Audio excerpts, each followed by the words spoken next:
BTO Beyond the Obvious, der Ökonomie-Podcast mit Dr. Daniel Stelter. Featured bei Handelsblatt. Hallo und herzlich willkommen zur neuesten Ausgabe meines Podcasts. In dieser Woche haben wir zwei Themen. Zum einen gehen wir der Frage nach, weshalb die Sanktionen des Westens gegen Russland nicht die erhoffte Wirkung zeigen und was wir stattdessen vielleicht hätten besser machen sollen in Europa und in der Welt, um Russland eher davon zu überzeugen, den Krieg zu beenden. Im Schwerpunkt geht es dann um den Ausblick für die Staatsschulden in den USA und mögliche Szenarien. Schon jetzt ist klar, keine der beiden Parteien denkt wirklich an das Sparen. Und das wird sich auch nicht ändern, wenn statt Joe Biden jemand anderes in das Rennen einsteigt. Kann man darauf hoffen, dass ein Wachstumswunder, ein Produktivitätswunder die Probleme der immer stärker wachsenden Staatsverschuldung lösen? Oder droht doch das Szenario einer immer aggressiveren Geldpolitik, also einer Politik des Gelddruckens, der direkten Staatsfinanzierung? Diese Frage diskutiere ich mit meinem heutigen Gast. Ich fand das Ganze spannend in der Vorbereitung. Ich hoffe, Sie auch. Fangen wir also an. BTO Beyond the Obvious, featured bei Handelsblatt.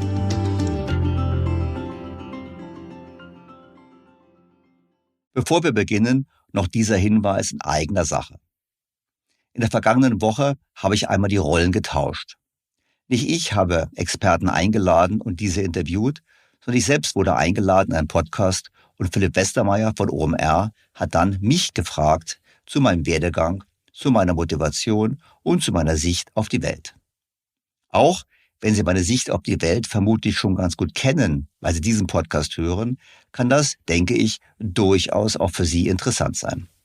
Ich für meinen Teil möchte mich an dieser Stelle bei OMR und bei Philipp Westermeier sehr herzlich für die Einladung und das sehr gute Gespräch bedanken. Und verweise auf einen Link in den Shownotes zu diesem anderen Podcast, falls Sie mich mal in anderer Rolle erleben wollen.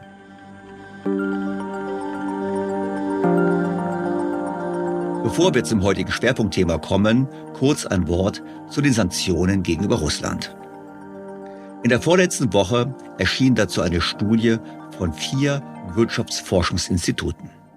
Im Auftrag des Bundeswirtschaftsministeriums haben das Wiener Institut für internationale Wirtschaftsvergleiche zusammen mit dem Kiel-Institut für Weltwirtschaft, dem IFO-Institut in München und dem österreichischen Institut für Wirtschaftsforschung eine Studie vorgelegt und gesagt, die Sanktionen wirken nicht.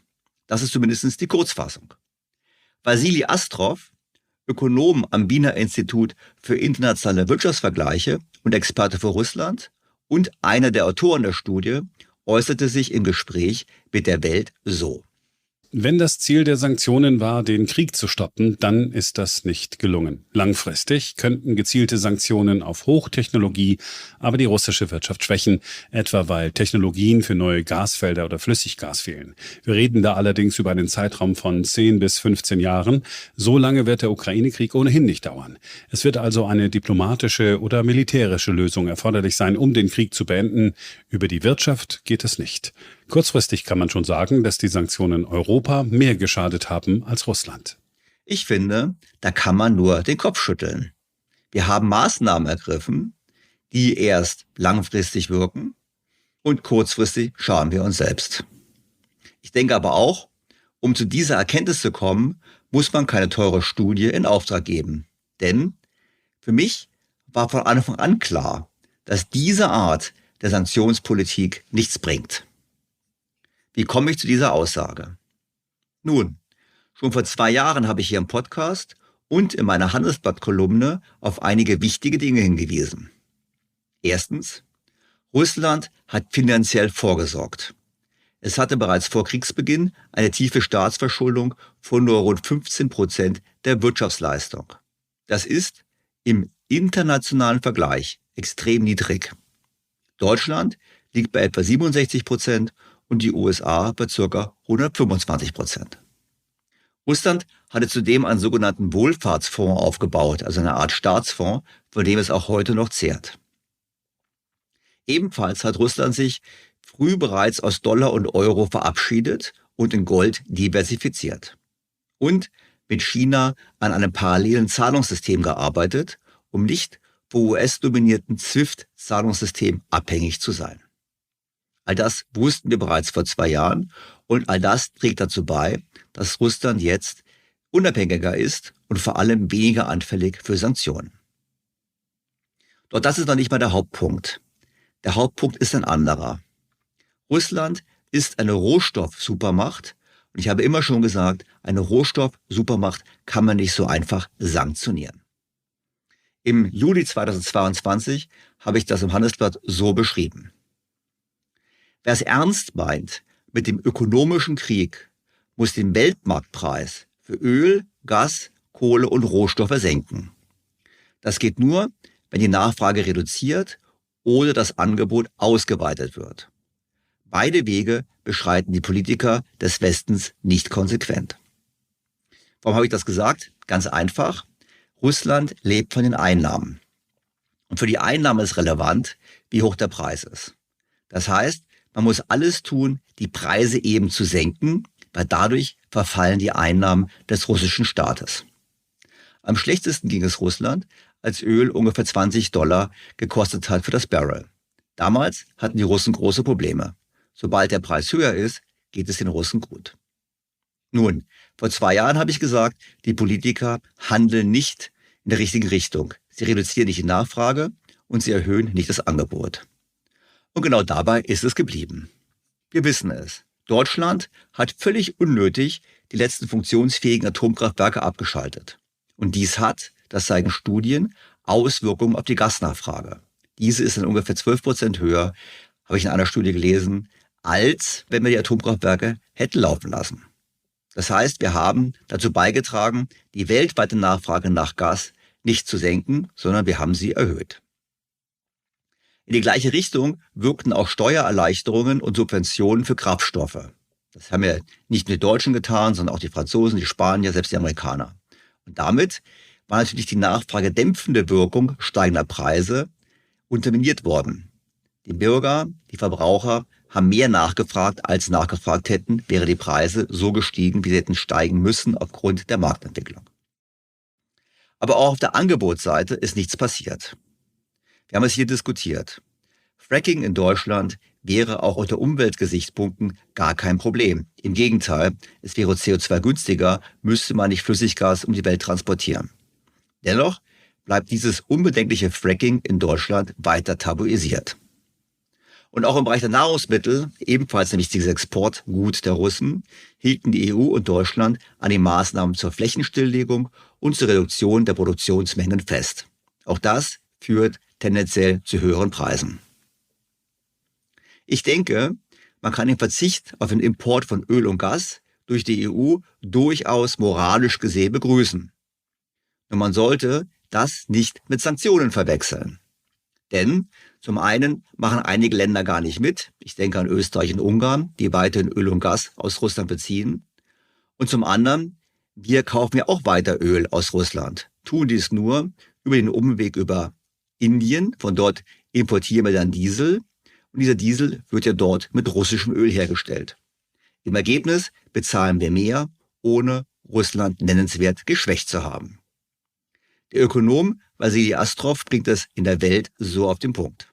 Öl ist weiterhin entscheidend. Russland hat seine Ölexporte nach Asien, insbesondere nach China und Indien, umgeleitet. Mengenmäßig hat die Ölindustrie nicht gelitten, jedoch mussten Preisabschläge akzeptiert werden. Die Gasexporte konnten allerdings nur teilweise nach Asien umgeleitet werden. In den ersten Monaten 2023 hat sich das im Haushalt klar abgezeichnet. Doch die Verluste beim Ölpreis und beim Gas wurden seitdem durch ein stärkeres Wirtschaftswachstum und damit durch höhere Steuereinnahmen aus anderen Sektoren ausgeglichen.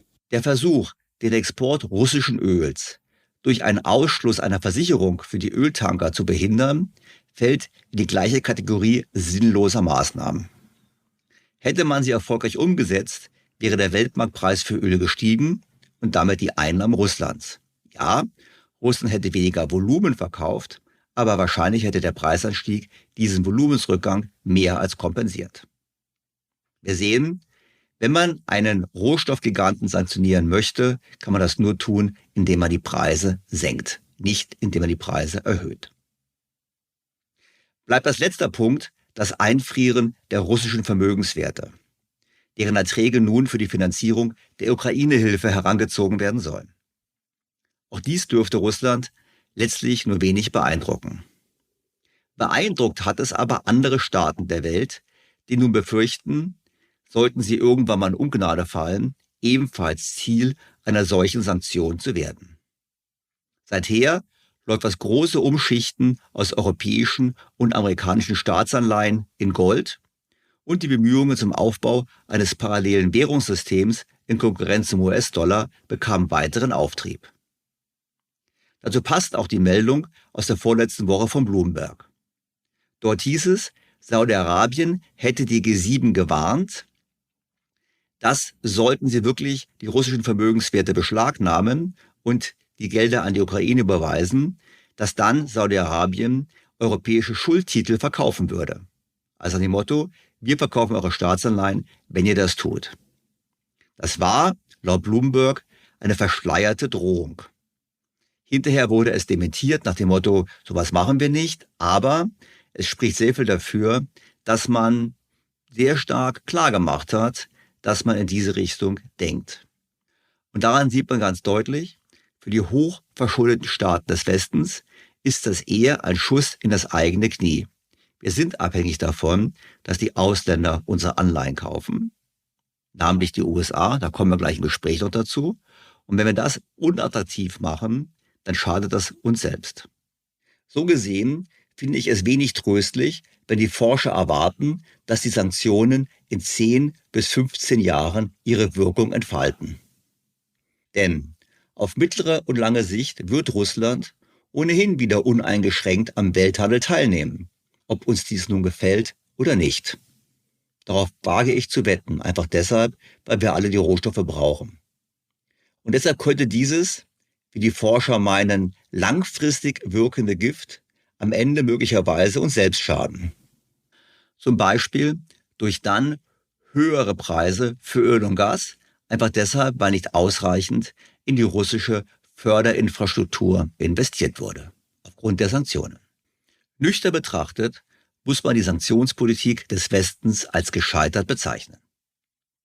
Wenn es darum geht, einen Krieg zu beenden, müssen Sanktionen rasch wirken und nicht erst auf sehr lange Frist. Wer immer für die Ausgestaltung der Sanktionspolitik des Westens zuständig ist, wir können Folgendes festhalten. Ein Grundwissen für ökonomische Zusammenhänge und vor allem für die Rolle von Angebot und Nachfrage scheint zu fehlen. Und für diese Erkenntnis, finde ich, braucht man kein Gutachten von 4 Wirtschaftsforschungsinstituten.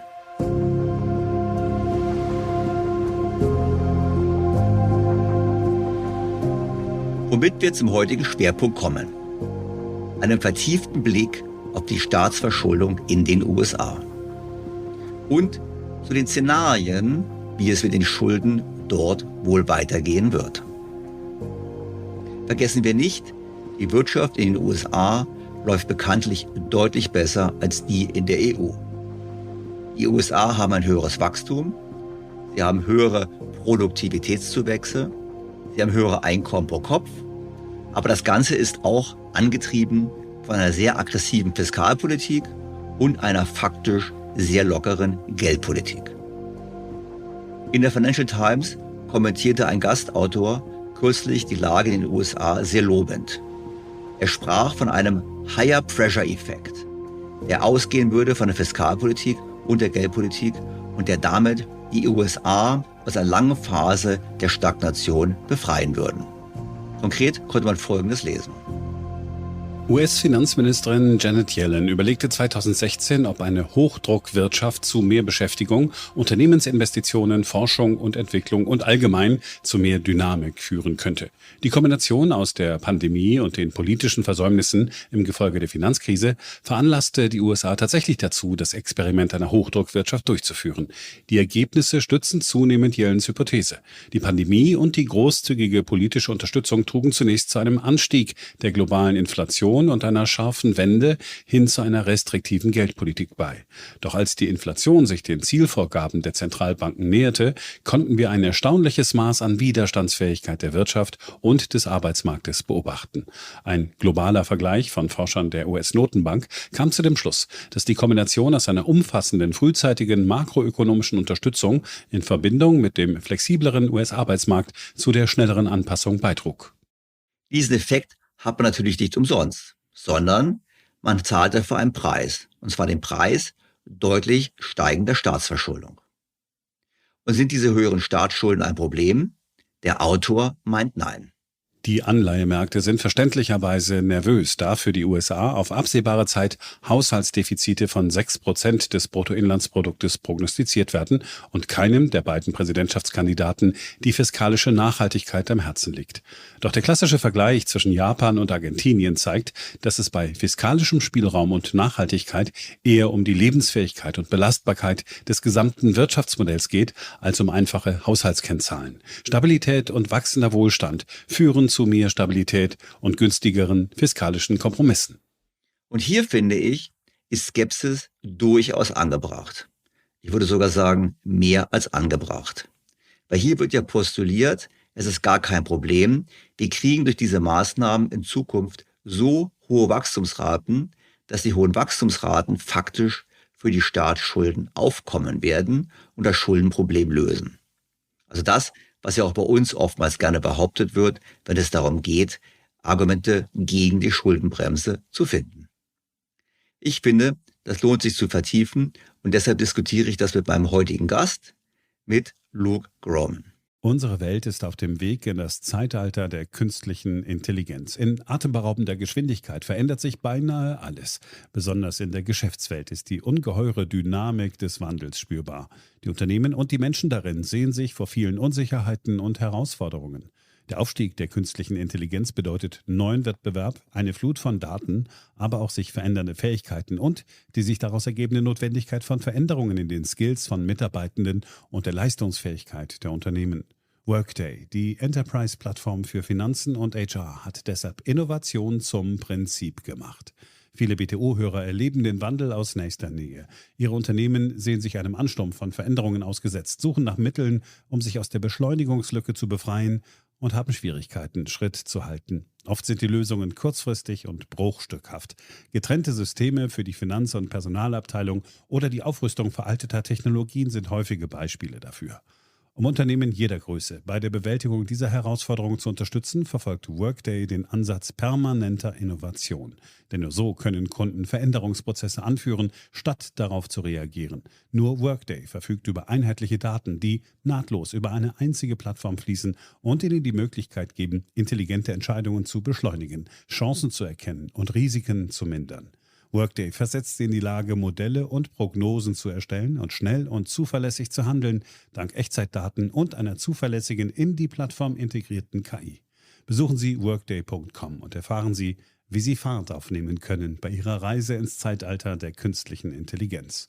Workday, die Enterprise-Plattform für Finanzen und HR.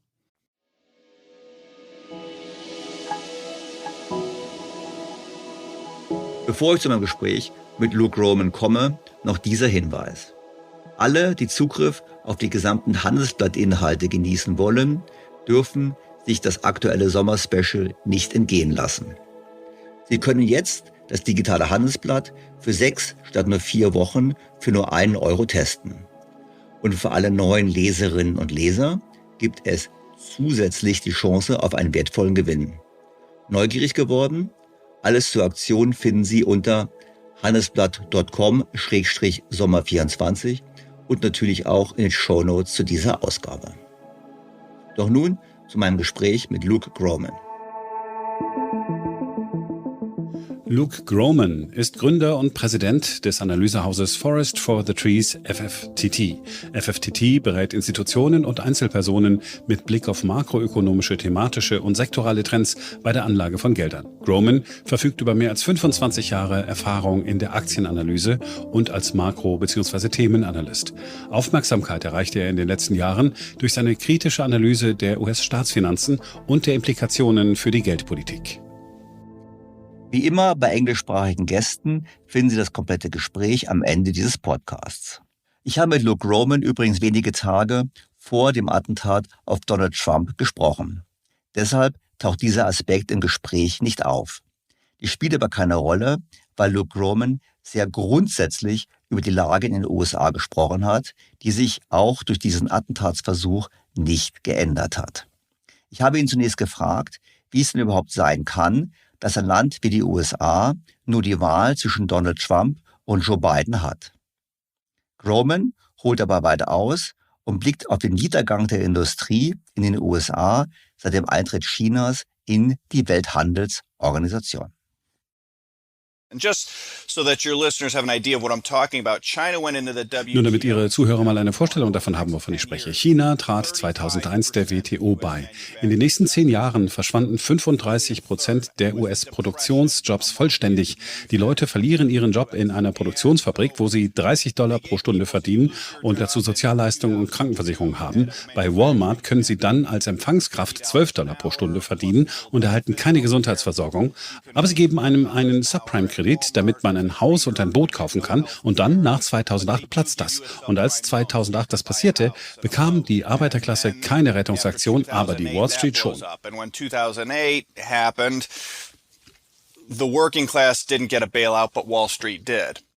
Dass dies die Unzufriedenheit in der Bevölkerung fördert, das darf nicht verwundern. Und natürlich auch die Anfälligkeit erhöht für Populisten. Für Gromen war deshalb es keine große Überraschung, als Donald Trump 2016 plötzlich erschien. Trump showing up in 2016 shocked people. Als Trump im Jahr 2016 die Bühne betrat, schockierte er die Menschen auf der ganzen Welt. Er hätte sie nicht schockieren sollen. Es herrschte ein Gefühl damals von Frustration, Wut und Verrat und vielleicht am wichtigsten noch, es gab einen starken und ausgeprägten Rückgang des Lebensstandards und schließlich auch der Lebenserwartung in den USA. Allein seit 2010 sind 800.000 Amerikaner an Drogenüberdosen gestorben. Das sind mehr als in jedem einzelnen Krieg, in den Amerika jemals verwickelt war. Es sind 100.000 bis 150.000 pro Jahr und in Washington wird kaum etwas darüber gesagt. Wenn man also die letzten 20 Jahre zusammenrechnet, hat mich Trumps Sieg überhaupt nicht überrascht. Like living in Cleveland, Ohio, which is in the Rust Belt, we lost a lot of industry. I was not surprised that Trump won it all. Dieses Thema bezüglich der Drogen und bezüglich der sinkenden Lebenserwartung in den USA und der Spaltung der Gesellschaft habe ich übrigens ausführlich im Podcast mit Angus Deaton besprochen. Das war die Folge 214, Problemerkenntnis ohne Lösung. Die lohnt sich, nochmal anzuhören für diejenigen, die sich nicht mehr daran erinnern. Ein weiterer Punkt, den Gromen betont, ist die zunehmende Ungleichheit bei der Vermögensverteilung.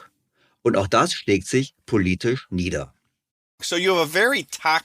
Es handelt sich um eine sehr toxische politische Mischung. Und wenn es eine toxische politische Mischung gibt, führt dies zu toxischen politischen Ergebnissen. Und genau das sehen wir in Amerika.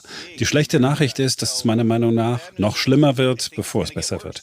Kurz gesagt, im Kontext dessen, was ich gerade eben gesagt habe, es verbessert sich keiner dieser Faktoren in nennenswerter Weise, außer vielleicht für die oberen 1% oder 5% der Amerikaner. 1% or 5% of Americans. Jetzt ist es aber nicht so, dass die Politik in Amerika das Problem nicht erkannt hätte. Gromen sagt, ja, die Politik erkennt das Problem, aber sie fürchtet die Konsequenzen des Handelns, wenn sie versucht, das Problem zu lösen. Finanzministerin Yellen hat im Wall Street Journal mal gesagt, dass sie nie wieder eine Dankeskarte an China schicken würde, weil sie Waren für Schulden schicken. Die Politik spricht von einem zweiten China-Schock. Die beiden Regierungen und insbesondere auch die Trump-Regierung beginnen sich dieser Faktoren bewusst zu werden. Und ich denke, beide Versuche einer Industriepolitik sind ihre Versionen davon, wie sie das angehen möchten. Die Herausforderung in beiden Fällen in Bezug auf unsere Innenpolitik besteht darin, dass beide Seiten die strukturellen Probleme lösen wollen, ohne eine Phase sehr hoher Inflation in den Vereinigten Staaten zu haben, was dann das Folgeproblem mit sich bringt, dass wir Ausländer brauchen, die weiterhin viele unserer Anleihen kaufen. The challenge in both cases as it relates to our domestic politics is that both sides want to fix the structural problems without having a period of very high inflation in the United States, Wir brauchen eine höhere Inflation, um die Probleme zu lösen, aber wir können uns die höhere Inflation nicht leisten. Wir können uns diesen Zinssatz nicht leisten, weil unsere Schuldenquote so hoch ist. Ich denke, Sie haben das Problem erkannt. Ich denke, Sie haben herausgefunden, wie man es löst. Und das wird eine deutliche Erhöhung der Nominallöhne und der Inflation erfordern. Aber ich denke, woran Sie scheitern, ist der Versuch, Ausländer dazu zu bringen, unsere Schulden zu halten, während die Inflation bei 10% liegt und wir ihnen nur 4% zahlen. Und sie werden es nicht schaffen, die Wall Street und inländische Anleihegläubiger auf die gleiche Weise zu täuschen. How to trick foreigners into holding our debt while inflation is 10 and we only pay them 4%. And how to trick Wall Street and domestic bondholders in the same way. Die Ursache für die höhere Inflation sieht Luke Gromen dabei in der Umkehrung der Globalisierung. Hatte das Offshoring nach China ursprünglich die Löhne gesenkt und die Preise gedrückt, würde das Reshoring faktisch umgekehrt wirken. Höhere Löhne und höhere Preise. Ich habe dann gefragt, spielt es eigentlich eine Rolle? Die USA haben doch das Privileg der Weltwährung. Kann man dann nicht so viel Schulden machen, wie man möchte? Our net international investment position, which you just referenced. Unsere Nettoauslandsinvestitionsposition betrug historisch bis zu 10% des Bruttoinlandsproduktes. Das heißt, wir besitzen 10% mehr unseres Bruttoinlandsproduktes an ausländischen Vermögenswerten als Ausländer von uns. Seit Mitte der 1980er Jahre, als diese Zeit positiv war, ist die Nettoauslandsinvestitionsposition der Vereinigten Staaten nun auf minus 80% des BIP gefallen. Ausländer besitzen also jetzt 80% mehr des US-Bruttoinlandsproduktes als wir von ihnen. Das sind etwa 22 Billionen Dollar. Es gibt zwei Möglichkeiten, das zu betrachten. Die eine ist die typische Sichtweise, nämlich die, dass alle in Amerika investieren wollen, wegen der dynamischen Wirtschaft. Ich habe einen Buchhaltungshintergrund und deshalb betrachte ich alles aus der Perspektive der doppelten Buchführung. Das nimmt alle Emotionen heraus. Was die Netto-Auslandsinvestitionsposition von plus 10 auf minus 80 angeht, im Kontext dessen, was wir über die Verlagerung von Arbeitsplätzen ins Ausland diskutiert haben, ist die Art und Weise, wie das System funktioniert hat. Wir schicken Ihnen die Arbeitsplätze und Fabriken, Sie stellen die Dinge her und wir schicken Ihnen Dollar. Sie nehmen die Dollar und legen sie wieder in Amerika an.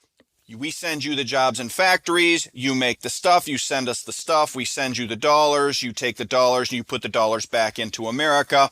America's industrial base shrinks and shrinks, America's middle class shrinks and shrinks, America's financial class banking system grows and grows. Amerikas industrielle Basis schrumpft und schrumpft, Amerikas Mittelschicht schrumpft und schrumpft, Amerikas Bankensystem wächst und wächst, sein Aktienmarkt wächst und wächst. Was verkauft Amerika eigentlich? Es ist Tafelsilber, um die heutigen Staatsdefizite und Staatsausgaben zu finanzieren, was in Ordnung ist, wenn es eine nachhaltige Wirtschaftspolitik ist. Wenn man das Geld auf kluge Weise ausgibt, aber die amerikanische Regierung hat es nicht auf kluge Weise ausgegeben. Wir haben 8 Billionen im Irak ausgegeben, um Chinas Öl für China zu sichern. Wir haben einen Teil dieser 8 Billionen in Afghanistan ausgegeben, um Afghanistan den Taliban abzunehmen und es ihnen 20 Jahre später zurückzugeben. Wir haben Wall Street gerettet. Wir haben uns auf eine Reihe verschiedener außenpolitischer Abenteuer eingelassen, die ziemlich fruchtlos waren. Wir haben das Geld also nicht klug ausgegeben. Wenn man sein Geld unklug ausgibt, läuft man im Grunde darauf hinaus, dass man sein Land verkauft. An Ausländer, denen unser Wohl vielleicht am Herzen liegt, vielleicht aber auch nicht. Das ergibt überhaupt keinen Sinn.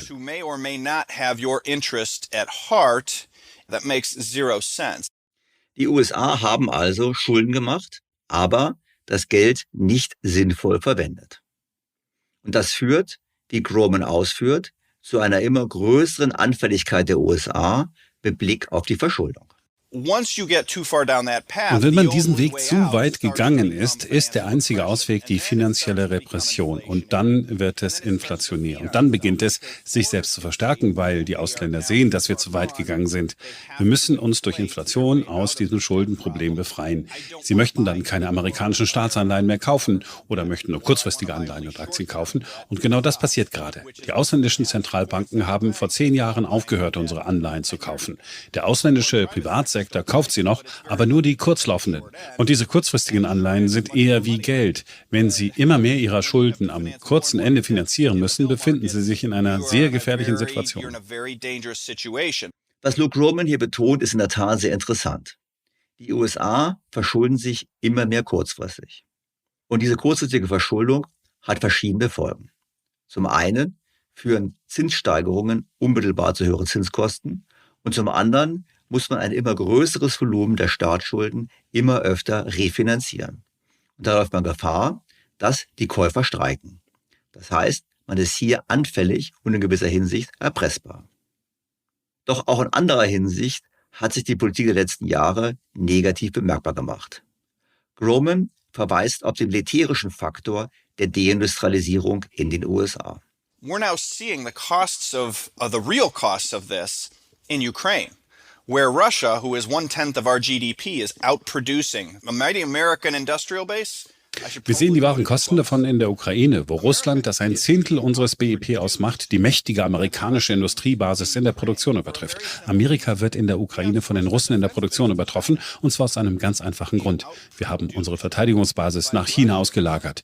Amerika hat also ein sehr großes und robustes BIP, aber es konzentriert sich zu sehr darauf, sich gegenseitig Häuser und Credit Default Swaps und Affenbilder zu verkaufen. Wir haben uns von der echten Produktion entfernt. America has a very big and robust GDP, but it has become too centered on selling houses back and forth to each other and selling credit default swaps back and forth and selling monkey pictures of back and forth to each other. And we've gotten away from this real production aspect. Was für eine Bestandsaufnahme. Ich habe mal gesagt, in Deutschland, wir können nicht reich werden, indem wir uns gegenseitig Cappuccino verkaufen. In den USA passiert das schon mit Häusern, Credit Default Swaps, Affenbildern und sicherlich auch Cappuccino. Womit wir auch zur Frage kamen, ob denn die BRICS-Staaten ein anderes Währungssystem aufbauen, etwas, was wir auch im Podcast schon öfters hatten, unter anderem in der Folge 184 mit dem Titel Der absolute Wirtschaftskrieg. Groman meinte zu Folgendes. China braucht eine Reserve, die die Kaufkraft erhält, und es muss in der Lage sein, in seiner eigenen Währung zu importieren. Russland macht das möglich und das schon seit einigen Jahren. Indien sitzt ein bisschen im selben Boot. Russland macht es ebenfalls möglich. Russland hat begonnen, Handel in indischen Rupien zu betreiben. Einige Rüstungsgüter, einige Beratungsdienste, wahrscheinlich auch Gold wechseln den Besitzer. Es ist ein System, das funktionieren wird, aber es ist letztlich eine Reaktion auf die Haushaltslage der USA. Und es ist wiederum heikel, denn was die Verantwortung der USA angeht, würde die Haushaltslage massive Kürzungen bei Sozialleistungen und Verteidigung erfordern, die sowohl politisch als auch wirtschaftlich und mathematisch unmöglich sind. Ich bin also absolut davon überzeugt, dass die BRIC-Staaten sich vom Dollar abwenden, und ich denke, wir bewegen uns zu einem System, in dem Öl und andere wichtige Rohstoffe in mehreren Währungen bepreist und in Waren dieser Länder abgerechnet werden und dann in Gold abgerechnet werden, dessen Preis in allen Währungen frei schwanken kann. Multiple currencies and settled in goods of those countries and then net settled in gold that floats in price in all currencies. Ich denke, man kann es den Staaten nicht verdenken. Erst recht nicht, weil sie ja sehen, was passieren könnte im Beispiel Russlands. Wenn man wirklich Angst davor haben muss, dass die Vermögenswerte konfisziert werden, sollte man in einen Konflikt mit den USA geraten, dann legt man sein Geld lieber gleich woanders an. Ich erinnere auch an die bereits diskutierte Drohung Saudi-Arabiens an die G7. Und dann wies Luke Groman darauf hin, wie abhängig die amerikanische Wirtschaft von den Vermögenszuwächsen, vor allem in Aktienbörsen, ist. The challenge is that the American economy cannot grow unless stocks rise. If you look at the United States data, die Herausforderung besteht darin, dass die amerikanische Wirtschaft nicht wachsen kann, wenn die Aktienkurse nicht steigen. Wenn man sich die Daten ansieht, dann betragen die Nettokapitalgewinne 200% des jährlichen Wachstums der privaten Konsumausgaben. Das ist ein Posten von 18 Billionen Dollar. Solange die Aktienkurse steigen, können die Amerikaner also Porsches kaufen. Wenn die Aktienkurse fallen, können die Amerikaner keine Porsches kaufen. Und dann wird der Euro schwächer. Und wenn der Euro schwächer wird, werden sie Staatsanleihen verkaufen. Sie werden amerikanische Aktien verkaufen, die sie besitzen. Das wird die Zinsen in die Höhe treiben und das wird die Aktienkurse fallen lassen. Jetzt können die Amerikaner noch weniger Porsches kaufen. Das ganze System erfordert, dass der US-Aktienmarkt jährlich um 15-20% steigt, wahrscheinlich sogar noch höher. Das führt uns zurück zum Punkt davor, dass die Fed einfach alles aufkaufen wird. Ja, das werden sie wahrscheinlich tun, denn sonst läuft das ganze System rückwärts. Und da wir die Reservewährung sind, betrifft das jeden. Yeah, they are, probably. because otherwise the whole system goes into reverse, and given that we're the reserve currency, it affects everybody. Ich finde, das ist eine klare Ansage. Die USA sind davon abhängig, dass die Assetpreise immer weiter steigen. Ich denke sogar, die ganze westliche Welt ist davon abhängig. Und auch das hatten wir früher schon in einigen Podcasts im Zusammenhang mit dem Finanzsystem. Das Finanzsystem ist nur dann stabil, wenn die Assetpreise steigen. Verfallen die Assetpreise, verfallen auch die Sicherheiten für alle Kredite und wir haben ein massives Problem. Bleibt nur noch die Hoffnung, dass es doch zu einem Wachstumswunder kommt. Ausgelöst durch Produktivitätszuwächse, vielleicht ausgelöst durch die künstliche Intelligenz. Hier hat Groman, wie ich finde, eine sehr interessante Sichtweise. Everyone's just assuming America has good demographics. But if I told you that humanoid AI robots were going to send global wages to $1 an hour globally. Jeder geht einfach davon aus, dass Amerika eine gesunde Demografie hat. Aber wenn ich Ihnen sagen würde, dass humanoide KI-Roboter die globalen Löhne bis 2035 auf $1 pro Stunde sinken lassen würden, dann wäre plötzlich jedes Land, das heute eine anständige, gute Demografie hat, wahrscheinlich das politisch instabilste, weil junge Menschen ihre Jobs verlieren werden und alte Menschen nicht randalieren und protestieren. Je nachdem, wie sich die KI und humanoide Robotik entwickeln, könnte dies tatsächlich eine treibende Kraft der Schuldenkrise sein. Denn wenn diese Prognosen für humanoide Robotik auch nur annähernd zutreffen, ist es massiv deflationär für die Steuereinnahmen. Und dann ist die Frage, welche Regierung die größten Defizite hat und am meisten drucken muss, um ihre Defizite zu decken. Eigentlich sind es die Amerikaner per Definition des Systems. Wenn wir das nicht tun, implodiert das ganze System. Aber wenn wir es tun, beginnen wir das System mit Dollars zu überschwemmen. Es ist also ein schmaler Grat zwischen Inflation und Deflation. Es gibt keinen Mittelweg bei dem, was gerade passiert. It's a knife edge of inflation or deflation, but there's not any middle ground. Das kann man natürlich schon sagen. Man kann sagen, wir haben zwei Szenarien. Wir haben das Szenario einer Inflation oder das Szenario einer Deflation. Aber es dürfte keinen Mittelweg geben, einfach deshalb, weil es nicht möglich ist, das System auf einem Mittelweg zu stabilisieren. Und von welchem Szenario geht Groman nun konkret aus?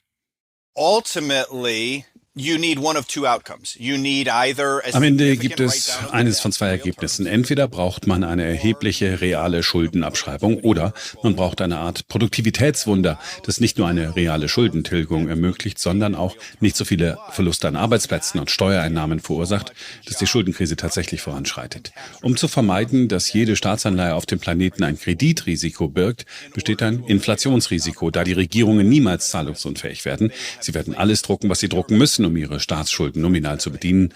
Letztlich denke ich, dass das Happy End eine anhaltende Periode hoher Inflation ist, in der die Realzinsen für Staatsanleihen weltweit ziemlich negativ sind. Ein gewisses Maß an finanzieller Repression, ein gewisses Maß an Produktivität. Ja, dann hoffen wir, dass alles gut ausgeht.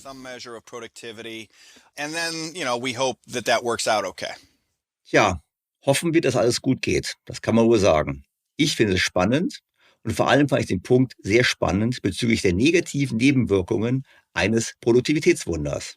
In der Tat wäre das Szenario von fallenden Löhnen weltweit aufgrund von Automatisierung, wie er es hier dargelegt hat, sicherlich der deflationäre Super-GAU, dem die Notenbanken nur durch eine völlige Monetarisierung der Schulden entgegentreten könnten. Es ist sicherlich besorgniserregend und es liegen letztlich nur zwei Extremszenarien auf dem Tisch.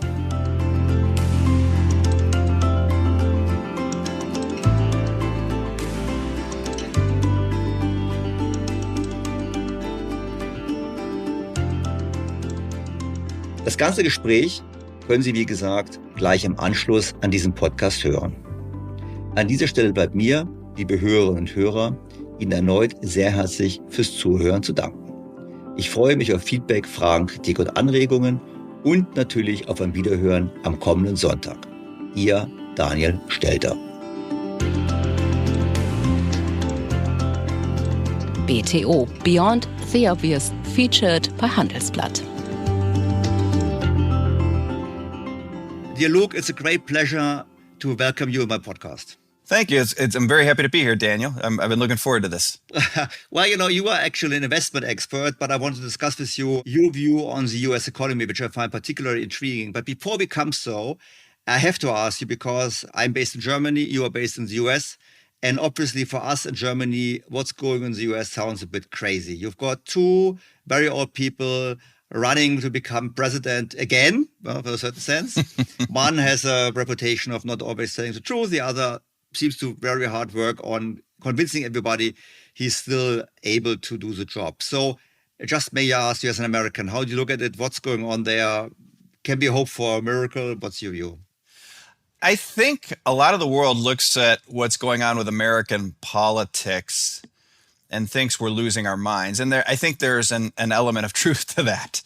But I think it's important that the world understands why it seems we're losing our minds. And I think you have to go back in time to 25 years ago. We were in a unipolar power moment. And instead of kind of renegotiating or reestablishing, basically doing another Bretton Woods type of monetary system, the U.S. just went ahead and sort of pursued unipolar initiatives. One of those initiatives was, in essence, to offshore the U.S. defense industrial base, starting with Mexico with NAFTA in 1994, but then in a really big way when China was allowed into the World Trade Organization in 2001, we saw what became known in America as the China shock. And so there was this dramatic hollowing out of the U.S. defense industrial base, a dramatic decline in the real living standards of the working and middle classes of America. The subprime bubble in 2003 through 2008 was really a way to paper over for a time the effects of hollowing out of the defense industrial base. And just so that your listeners have an idea of what I'm talking about, China went into the WTO in 2001. Over the next 10 years, 35% of U.S. manufacturing jobs disappeared. Fully a third. It was a depression in manufacturing employment in the U.S. And so they gave people, so you lose your job in 2002 at a manufacturing plant making $30 an hour plus full benefits, healthcare. They send your job to China. They give you, the only thing you have left, you can make $12 an hour at Walmart as a greeter. You get no healthcare, but they do give you a subprime loan so you can buy a house and a boat. And then after 2008, that blows up. And when 2008 happened, the working class didn't get a bailout, but Wall Street did. And so you had, number one, this hollowing out of the middle and working class in America from 2001 really through 2020, maybe 2016, depending how you define it. Then you had the way 2008 was handled politically. American culture, I'm in my late 40s. Growing up, it was always, hey, there was a view of what America was. And the way 2008 was handled, where the middle and working classes weren't bailed out, but Wall Street was, highlighted in very clear language that America is not what you think it is to the people in what we call flyover country America, the part of America that most people fly over, right? You're a foreigner, you land in New York, you go to LA, right? So I bring all of this up by way of context because I think to a lot of the world, Trump showing up in 2016 shocked people around the world. It shouldn't have. It shouldn't have shocked them at all. And oh, by the way, this entire time, America was sending men and women from flyover country USA to go fight in a war that we were lied to as to the start, or the reason for it.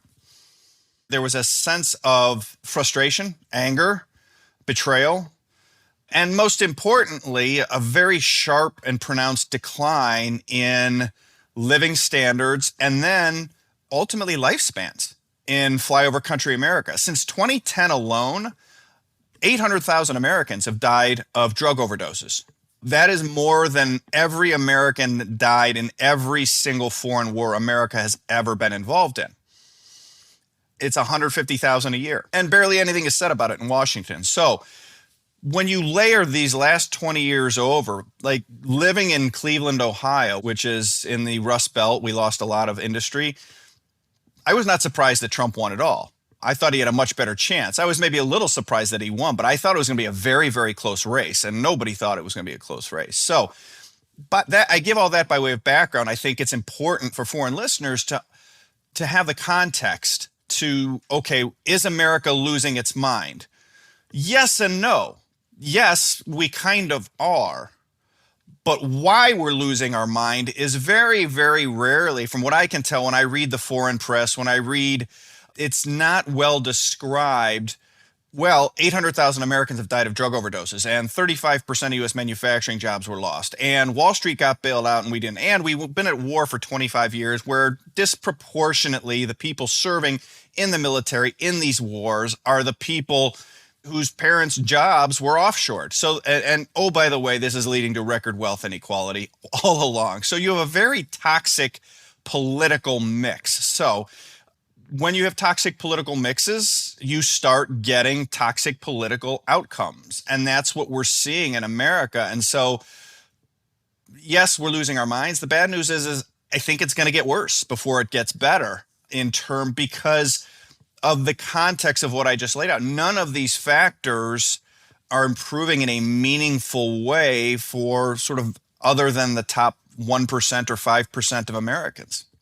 So actually, I had Angus Deaton in my podcast, this Nobel laureate who lives in the US, and he basically laid out similar stuff like you laid out, saying basically the Chinese who got the jobs don't vote in the US, so explaining the rise of Trump. But now, if we look at the current election, we had 4 years as a Biden administration. And my understanding is actually that the real wages have come down for the lower income groups during this period due to the high inflation. And so we always discuss Biden being much better, but did he improve or did he also only take care for the rich or for Wall Street in his term? The real wages, I think, have definitely fallen. Within certain groups, wage growth has risen on a nominal basis, like you said. I look at the two candidates from an economic standpoint.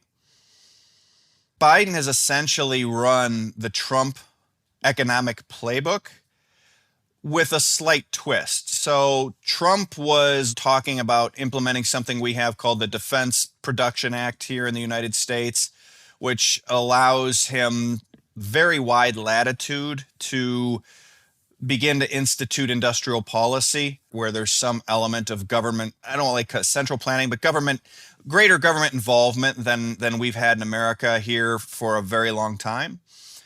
And Trump was more focused on driving oil production and driving resource production and some of these traditional industries that are more polluting, et cetera, in theory. Biden seems to, he is still running big deficits. He is running a version of industrial policy, the Inflation Reduction Act, which is, and anytime you hear them call this stuff, you have to take it, right? We had the Inflation Reduction Act. We had Operation Iraqi Freedom. We had the Affordable Care Act, is what they called Obamacare. So, like, anytime the government calls something the Inflation Reduction Act, you need to watch your wallet, right? So, yeah. Politicians have learned from the US. They also start to label now the laws in very funny names. So anyhow, so yeah, I was going to say Biden's directing it at solar panels, green things, et cetera. But it's just a different version of the same policy, which is big deficits, industrial policy. So, but basically what you tell me is even if Biden were to step down and someone else is going to run, he might have a better chance of winning against Trump. But down the bottom line is actually that the true causes for this polarization of U.S. society are not addressed. I think that's right. And there are arguably some of what both sides are trying to do would address those issues. The Secretary of the Treasury in the United States is responsible for the dollar, for example. That's Janet Yellen. About 2 months ago, she came out and said in the Wall Street Journal that for my entire career, if someone wanted to send you free goods and all we had to send back was debt, we should send them a thank you note. I would never, ever again send China a thank you note. and they're talking about a second China shock. So there's starting to be an awareness of these factors from the Biden administration, certainly from the Trump administration. Both attempts at industrial policy are their versions of how they would like to address this.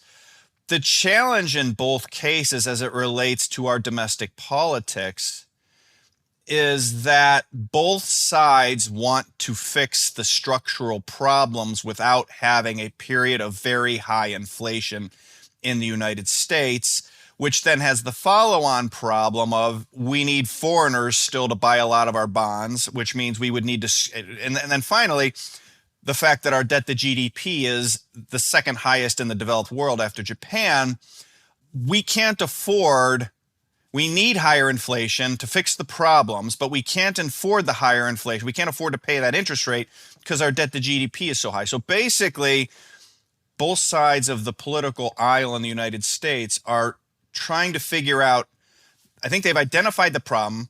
I think they've identified how to fix it, which is going to require a significant increase in at least nominal wages and inflation. But I think where they're falling down is how to trick foreigners into holding our debt while inflation is 10 and we only pay them 4%, and how to trick Wall Street and domestic bondholders in the same way. And you can do it when it's close, but the amounts are so big now, we don't have the option of, the financial repression playbook that has been laid out. Our debt load's so high, we can't repress at 1% or 2% per year. We need to repress at 5%, 10%, 15% per year. And we have $35 trillion in debt. There's nobody that has that big a balance sheet that is willing to lose that kind of money on a real basis. So and now look, we come to the topic we want to discuss. We have to go a bit slower, step by step, in order to help my audience to understand it. Because, as I told you, I listened to you before, so I knew what was coming. So let's start first point. Why inflation? Why would it lead to higher inflation? Because we have to manufacture more in the US, which is more costly than importing it from China? Or why do you think the first step, decoupling from China, leads to more inflation? Yeah, I think the easiest way to think about it is that if the United States moved its production from the US to China to reduce costs, bringing it back is going to increase costs.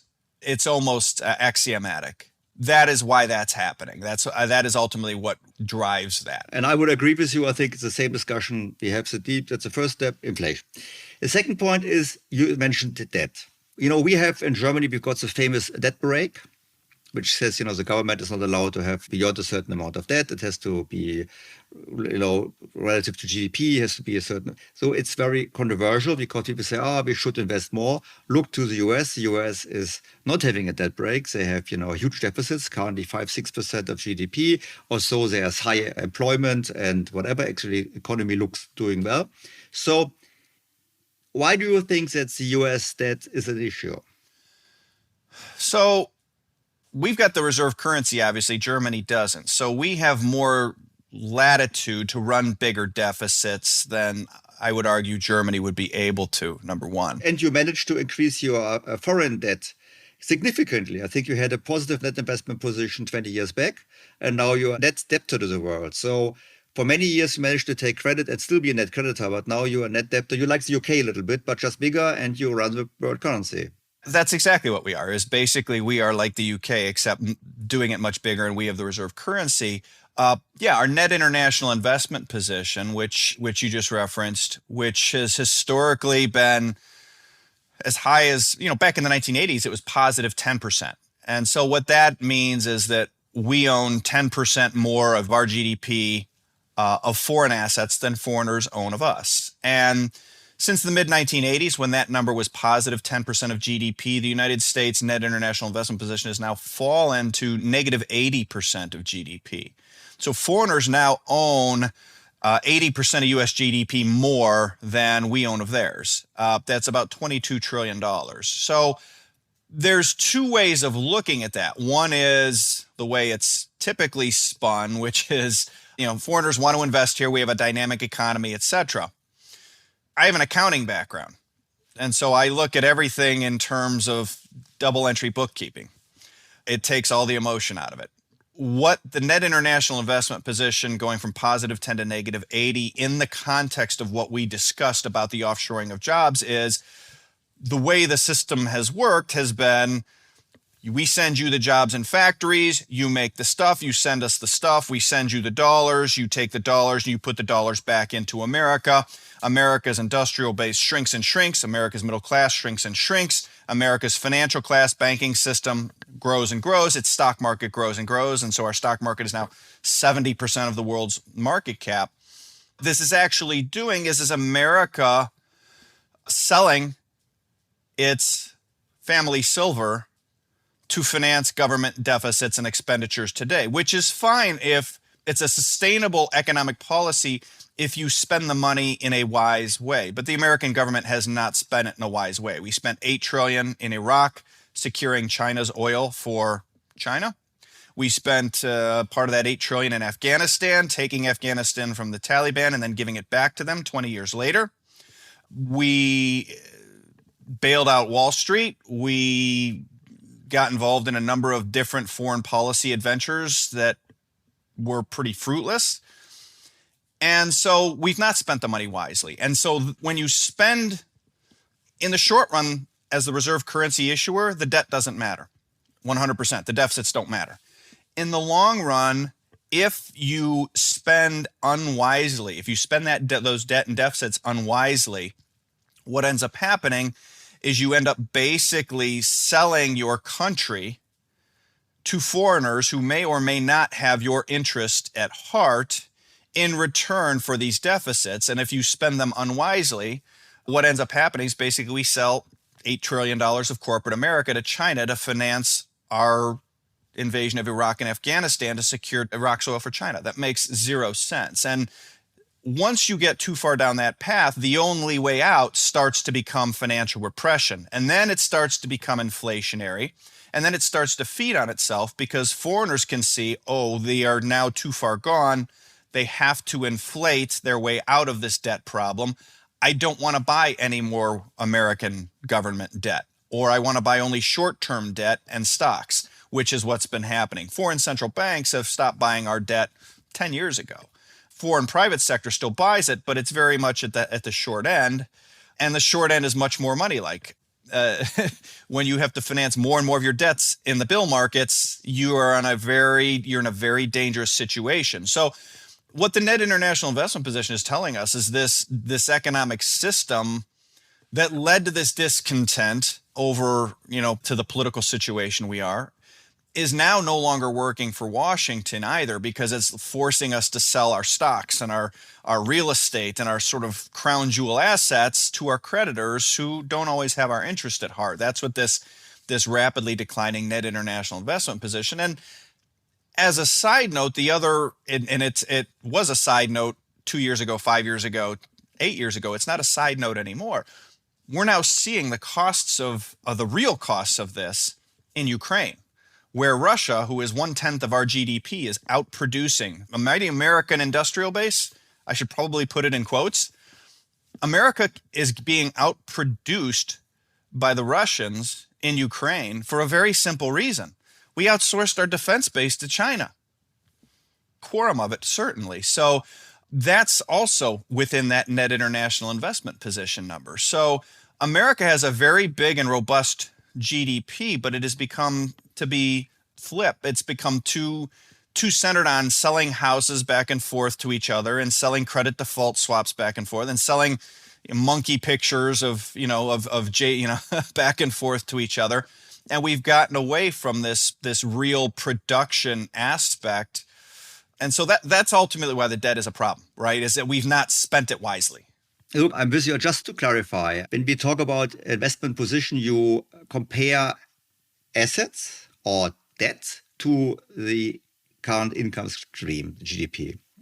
On the other hand, you mentioned the stock market, and if you take the most valuable companies in the world, Nvidia and others, they are very valuable because they not only generate income in the US, but globally.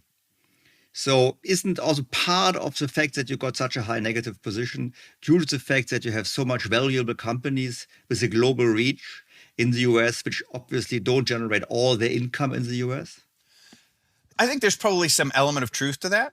I think it's, ultimately it's all done in dollars, right? So to the extent those dollars, we run bigger and bigger deficits, we export more and more dollars. As we export those dollars around the world, those dollars are only useful for so many things. Defense goods in the real world. Defense goods, Boeing jets. I'm not even sure about the Boeing jets as much anymore. Oil now, but even then, when you look at our deficits, we're running $2 trillion deficit. U.S. produces 20 million barrels a day, right? So it's a rounding error relative to $2 trillion in terms of the value. So what I'm saying is that ultimately, as we export those dollars, they have to be re-imported for dollars. They're re-sent into some. So on some level, the U.S. stock market is just a gauge of foreigners saying, okay, all these deficits are flowing out. We have these dollars now. What do we do with them? Well, I don't want to own long-term treasuries because we know at some point the Americans have to run a sustained significant period of inflation. And we also know that U.S. nominal GDP is growing 5%. And with $35 trillion in debt, the Americans can't afford to pay 5% rates. So why would I ever loan a government whose economy is growing 5% money for 10 years at 4%? That makes 0 sense. So it gets recycled back into stocks is what I'm saying, I think. You mentioned Bretton Woods early in the beginning of our conversation. And Bretton Woods, the system could only work as long as the US ran a trade deficit in order to supply the world with dollars. Now, we don't have Bretton Woods officially anymore. We might have it secretly with a link of the dollar to the oil price or whatever happens in the 70s. But and the US keeps on running the deficit. But now, compared to the 50 years ago, debt levels are much higher. Okay, the private sector, the private households have a bit deleveraged. The corporations, in my understanding, have not so much deleverage. They are very high leverage in the US, and the government is keep on leveraging up. So what's next? I didn't have Zoltan Posa in my podcast. Unfortunately, he was not allowed to talk to me when he was still working with Credit Suisse, but I mentioned I had a podcast on his thoughts. So are you in this camp of saying China, Russia, India, these BRICS plus countries, they are going to challenge the US with the new monetary system? I think they are acting out of their own heightened self-interest. It's a matter of national security for Russia and China in particular to move away from the dollar for the pricing of energy specifically. So there was Kyle Bass gave a great interview about 3 or 4 years ago, maybe 5 years ago now, in which he said, well, it's really easy for America to create an economic crisis in China. China is growing. They need to import more and more oil. The price of oil goes up over time. And China only has so many dollars, and oil's only priced in dollars. So as China buys more and more oil in dollars and the price goes up, eventually China's going to run out of dollars. When they run out of dollars, they will have a Southeast Asia crisis like in the late 1990s. They will have to devalue the yuan. They will have high inflation, political disruption, etc. The Chinese Communist Party is acutely aware of this and so has been working to address this issue for well over a decade. What are they doing is very straightforward. They are working to gain the ability, not even they're working, they have gained the ability to import oil, gas, and other critical commodities in Chinese yuan they can print. They can never run out of yuan. And so how are they doing that? Well, simple. They offer yuan to certain oil exporters. The oil exporters will end up with the yuan. What do the oil exporters who end up with yuan do? They buy Chinese goods because China's the factory of the world. And anything left over, they are net recycling into gold that floats in all currencies. So China and Russia, I don't think are doing this out of some grand plan to hurt the United States per se or get away from the dollar. I think all else equal, they would rather use the dollar. But as we just discussed for the prior 10 or 20 minutes, the Americans have no interest, no ability to manage the dollar to keep treasury bonds purchasing power for critical imported commodities good, right? So if you look at from 1973 to 2005, U.S. Treasury bonds were kept as good as gold for oil. The U.S. Treasury oil was $15 to $25 a barrel for most of that 30-year period. So if you held Treasury bonds, you were getting a coupon that was a pretty good coupon, by the way. And you knew that if that bond bought you, 60 barrels of oil in 1975, it bought you 60 barrels of oil, or give or take, after the coupon in 1985 and 1995, all the way up to 2005. And then that stopped for a number of different reasons. And so China needs something, a reserve asset that will preserve purchasing power, and it needs to be able to import purchasing power in energy terms, and it needs to be able to import in its own currency. Russia is facilitating that and has been for a number of years. And so India is in a little bit of the same boat. Russia is facilitating that as well. There has begun being trade done in Indian rupees, some defense goods, some consulting services, likely some gold changing hands. It's a system that will work, but it is ultimately a response to the U.S. fiscal situation. And it's, again, tricky, because if the U.S. came out and said, for the U.S. to be responsible with its fiscal situation would require massive slashes to entitlements and defense, which are both politically and economically and mathematically impossible to make at this point. So I absolutely think the BRICS are moving away from the dollar, and I think they're moving to a system where oil and critical commodities are priced in multiple currencies and settled in goods of those countries, and then net settled in gold that floats in price in all currencies. But let's come back to focus on the US, because you started saying, okay, we have a debt issue that is growing very fast. We have the external investment position, which is not very positive. We depend on foreigners funding us. We will get higher inflation with this reshoring, de-risking, decoupling, or whatsoever. Higher inflation rate normally should lead to higher interest rates, but higher interest rates cause a problem for the government, because then the interest bill goes up. Why should we worry? Because we could also say the Federal Reserve just buys up all the stuff and problem solved. I think that's where this is going, to be honest. I think that's what's going to happen in America in some way, shape, or form. And you can see a number of different things that have been either already done or being prepared that would either be the Fed or Fed proxies or Treasury proxies doing the same thing. You know, it's interesting. You talked earlier how Germany has this debt aversion, this limit where it's a fascinating cultural thing to me, because for Germany, my understanding economically speaking is one of the defining events of the last 100 years was the hyperinflation and the political outcomes that wrought. In America, we had a little bit in the 70s, but we've kind of all forgotten it. The real defining political economic dynamic of America was the Great Depression. In the same way that there is an institutionalized respect, if not fear, of debt in Germany and monetizing debt, there is that same respect/fear institutionally in America of deflation. Not just, I think, because of that, but also because of the reality that we are an externally funded twin deficit nation. Deflation's not an option. People say, well, we could just take the Japan route. We can't take the Japan route. That puts America into a debt spiral. So I think ultimately the Fed or somebody acting as Fed proxy will, in waves, because these things never go in a straight line. It's, we'll just buy a little more, and then they kind of take a step back, and they buy a little more, and they take a step back. Ultimately, I think the Fed's balance sheet is going to be much bigger as a percent of GDP. It just requires the right political cover to do it. Well, the ECB is already ahead of the US concerning the size of the balance sheet compared to GDP. And if you look at the fundamentals, we have the same issues. We want to do reshoring, leads to higher inflation. We have much worse demographics than the US, leads to higher inflation. We have very high debt levels. You said, okay, the US is highly indebted. Well, but Italy, Greece, actually, I think Greece is much higher indebted than the US. France, they're all very high debt levels. They are similar like the US. The French just voted, and I think the only vote which is clear is they voted against all kinds of efforts of saving. So they keep on taking on credit. So I once had, Bill White, the former chief economist of the Bank for Financial Settlements, in my podcast, and he basically said it comes down to which shirt is least dirty.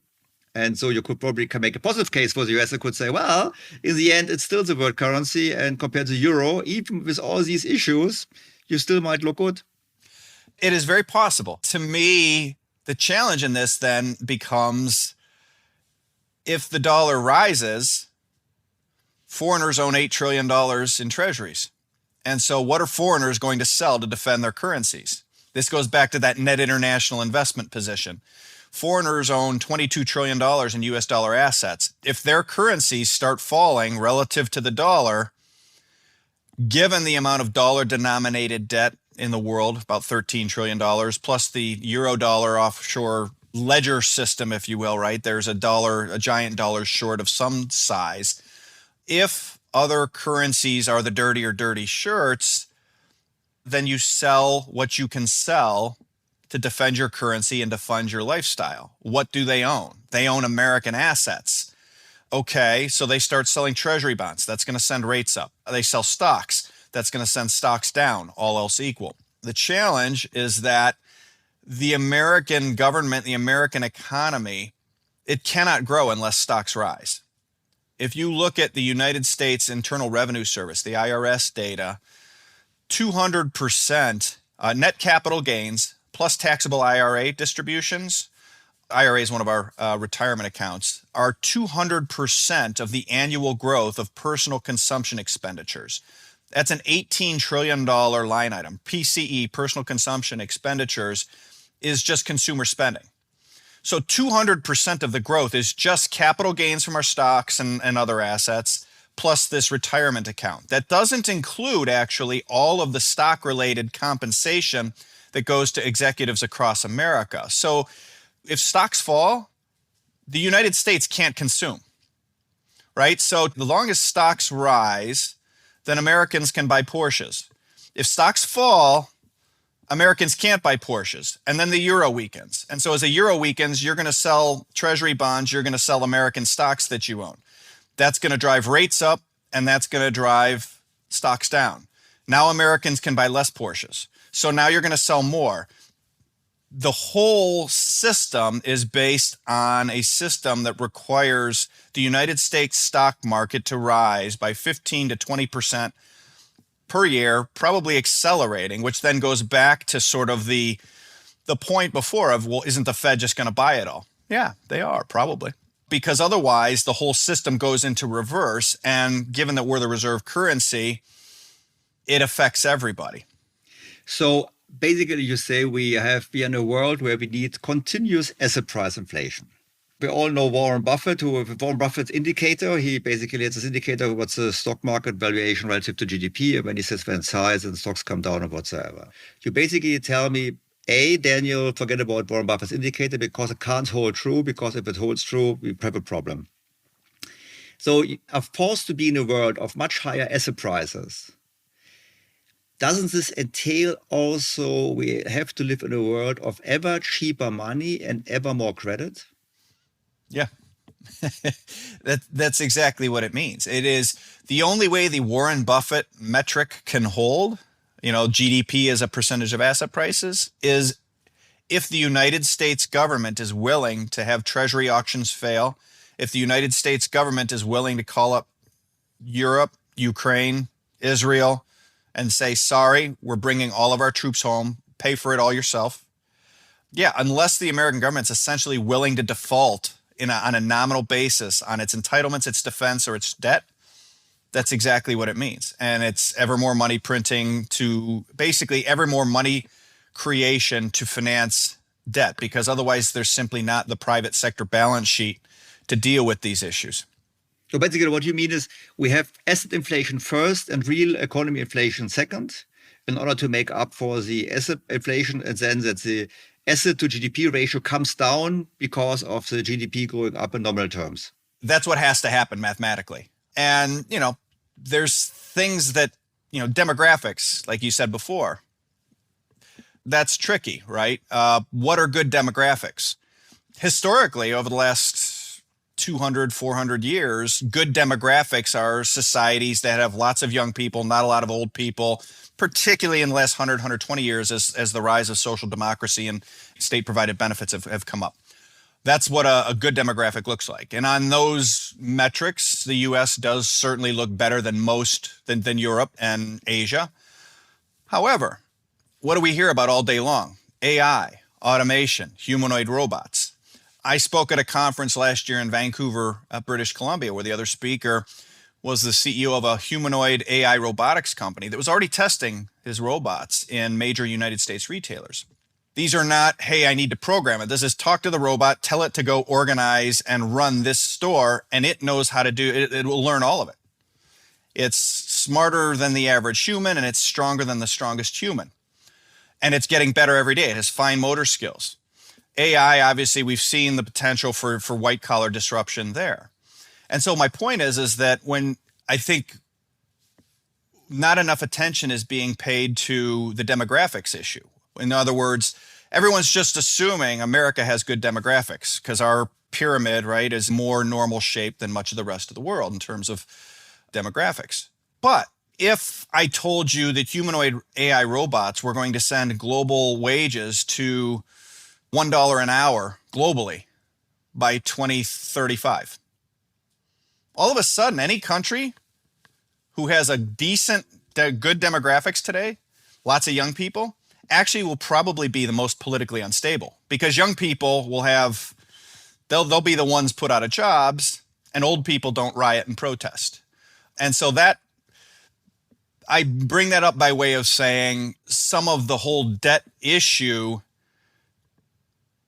the demographics may or may not help. And in fact, depending on how AI and humanoid robotics roll out, could actually be a forcing function of the debt crisis. Because if you said to me, look, if these projections for humanoid robotics are even close, that wages do go to $5 an hour globally by 2035, that is massively deflationary, but it's massively deflationary for tax receipts. And so then the question is, which government is running the biggest deficits and needs to print the most to cover their deficits? It's actually the Americans, by definition of the system. And if we don't do it, the whole system implodes. But if we do it, we start to flood the system with dollars, more asset in place. So it's a knife edge of inflation or deflation, but there's not any middle ground with what's happening with both the debt and then also some of these technologies, these deflationary technologies.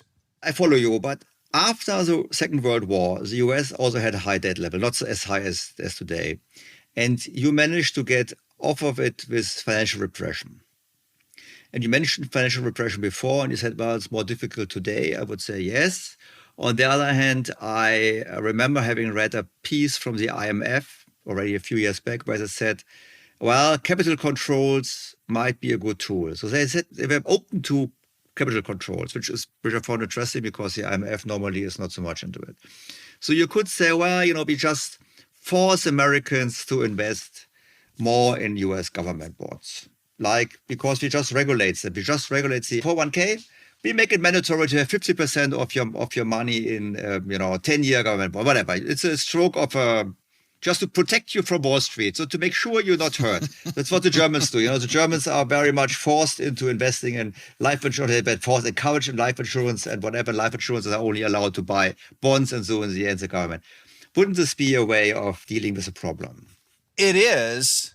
And I think on some way it could. But again, the problem then is that dynamism of the U.S. economy that Europe says, wow, look how fast they're growing.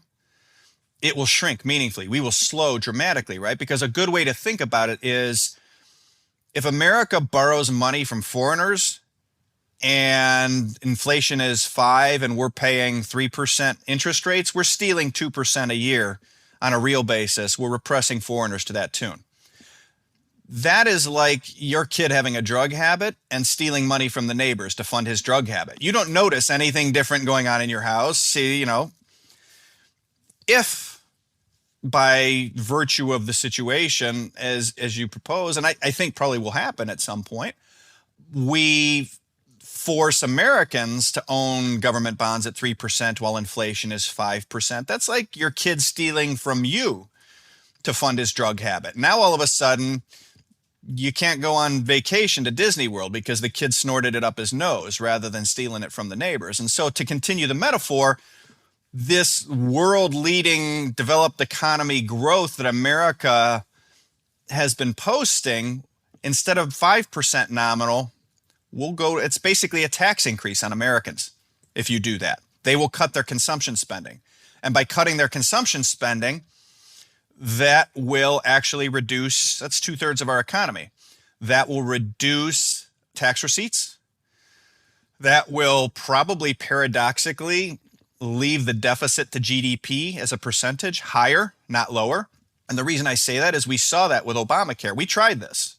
In 2014, the Wall Street Journal said Obamacare was essentially pushing the cost of healthcare onto Americans to reduce government deficits around healthcare.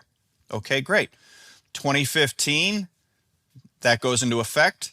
By the third quarter of 2016, the U.S. deficit as a percent of GDP rose due to efforts of the American government to push deficit items onto Americans. And so that's the challenge, is there has to be an order of operations. That is not to say that this is intractable.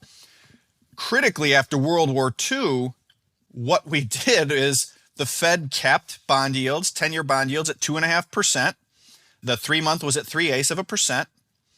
And inflation was never below 5%, if I recall correctly. And in fact, it ran as high as 13%. And so debt to GDP in just 5 years' time went from about 110% to 55%. And then from 46 to 1951. And then after that, there was something called the Fed Treasury Accord, which basically separated Fed and Treasury again, made the Fed independent as opposed to being a financing utility of the U.S. government. They were able to take policies from that point. My point here is that something like that needs to happen again. The bond market needs to be made smaller in real terms relative to the economy before you can financially repress. Because if you don't, all you end up doing is making deficits go faster. And so what an analysis that I had done in early 2021 suggested was that I used that model. I said, okay, from 1946 to 51, U.S. debt to GDP went from 110% to 55% in 5 years. Let's take it from 120 to 70 this time. What would that require in terms of a negative real interest rate, knowing that U.S. debt to GDP, or U.S. debt, nominally has grown 8% compounded annual growth since 2008. So the implied rate of negative real interest rate needed was between -12 and -18% interest rates for 3 to 5 years. So in other words, the United States would need to financially repress. Basically, we would need to have inflation run 17 to 23% while we paid you 5%. Well, I think then even the most stupid people will realize it's a bad deal to give your money. Right? Exactly. But, for Europeans, our discussion at this point might sound a bit crazy because they would say, what's the problem? Why don't you just you have so much assets. You just described to me the asset values have to go up by 20% a year in order for the Americans to buy the Porsches and whatever. But some people would say, what about wealth tax? What about a one-time wealth tax for the rich? Look, you and I, we might need our capital gains in order to afford a Porsche if we are anyhow in a position to buy a Porsche or whatsoever. But, the real rich people, if they got, 20% more or less, it doesn't matter. So why not having a wealth tax for the rich to reduce government debt? It would work. Politically in America, it is just very difficult to do because we don't have bribes in America. We have lobbying, right? They call it lobbying, and that makes it okay. But in all seriousness, as I suspect it is in most countries, the wealthy own the government. And so they don't like, they don't, turkeys don't vote for Thanksgiving, as we say here in America, right? It could conceivably work given the concentration of wealth to do that. I don't see any political will to do that, and it would probably have pretty notable political implications, but who knows? But look, I'm cautious of time because I think I don't want to put too much burden on you and asking you too many questions. But I know you're aware of Neil Ferguson's thoughts comparing the US to the Soviet Union in the Cold War, and also the Ferguson's law stating that once hegemonial power spends more on interest than on defense, it gets into trouble. And the last point is true now in the US. So are we just too skeptical here, or will the US just somehow muddle through, monetize its debt, and in 10, 15 years' time, probably even with some help of AI and robotics, we get this miracle and all the problems are solved? I think the problems will be solved one way or another, right? I think it's just a question of how does one position to avoid, being the fly versus being the windshield of the car. The longer the debt problems go, the more likely it is, in my opinion, that they will be resolved as they were in Israel in 1985, which is 2 years of 200% inflation. Bondholders lose all their money on a real basis effectively. And then we move on. Everything's fine. Ultimately, you need one of two outcomes. You need either a significant write-down of the debt in real terms, or you need some sort of productivity miracle that not only allows the debt to be repaid in real terms, but does not create so much job disruption and tax receipt disruption that it actually brings the debt crisis forward. People ask me all the time, what could that be? Could that be AI? Yes, but again, if AI shows up too fast and global wages go to $5 by 2030, 2035, the bond market's going to implode. Every sovereign bond on the planet has credit risk.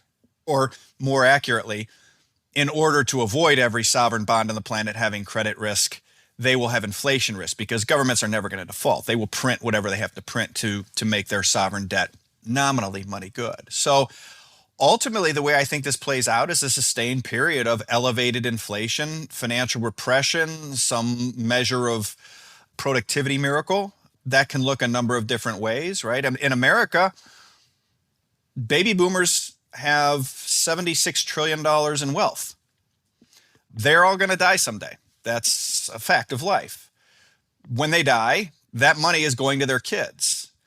To the extent, if you look at the accounting of it, if they pass on relatively quickly and without a lot of sickness and the money goes, then all of a sudden, America looks really good. You're going to have a whole bunch of people that are 40 to 50 years old with $76 trillion to spend. That's going to drive a lot of growth. That gets the world out of a lot of problems. That's a productivity miracle. So, there's ways out of it. Again, the boomers are all listening to this in America going, oh my God, stop. This sounds terrible, right? So that's what I said. It depends if you're the fly or the windshield, right? Are you the boomer or are you the kid getting all the money? So ultimately, I think the happy ending is a sustained period of high inflation where real interest rates across the world on sovereign bonds are fairly negative, some measure of financial repression, some measure of productivity. And then, we hope that works out. Look, thank you very much. I was just laughing. You saw me laughing. Why? Because you say the boomers are dying and giving the money to their kids and they spend it. That's the US approach. In European, or especially German discussion is boomer die, and we have to make sure the government gets all the money because we don't want the other people to inherit it because it's unfair. So you see the difference. And to be honest, in the US, I'm pretty sure that the people who in the US inherit the money from their parents, they spend the money more wisely than the German government ever could do. But anyhow, but you see the different perspective. So Luke, thank you very much for your time, and thank you very much for taking me through your thoughts, or take us through your thoughts concerning basically what some people might call it's the end game of all the debt issues, because you spoke about the US, and when the US has these debt issues, it's even worse for the Eurozone, so we can all make our translation to what it means for the Eurozone, what you just have said. And I know all your investment recommendations. We don't mention them here because I'm not an investment podcast. What I will do, of course, I will make sure I link to you in my show notes and so on, and so that people can find you and read more from your stuff. Look, thank you very much for your time. I hope you enjoyed, and probably we might have another discussion in a few years' time in order to do an update to see how it goes. Absolutely. Thank you very much for having me on, Daniel. I really enjoyed our conversation.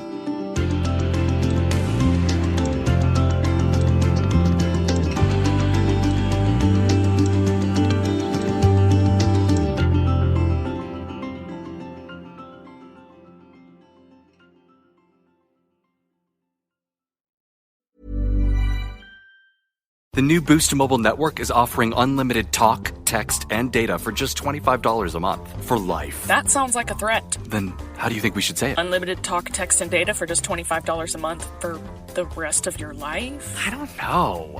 Until your ultimate demise. What if we just say forever? Okay. $25 a month, forever. Get unlimited talk, text, and data for just $25 a month with Boost Mobile forever. After 30 gigabytes, customers may experience slower speeds. Customers will pay $25 a month as long as they remain active on the Boost Unlimited plan. This episode is brought to you by Progressive Insurance. Fiscally responsible, financial geniuses, monetary magicians. These are things people say about drivers who switch their car insurance to Progressive and save hundreds. Visit Progressive.com to see if you could save. Progressive Casualty Insurance Company and Affiliates. Potential savings will vary. Not available in all states or situations.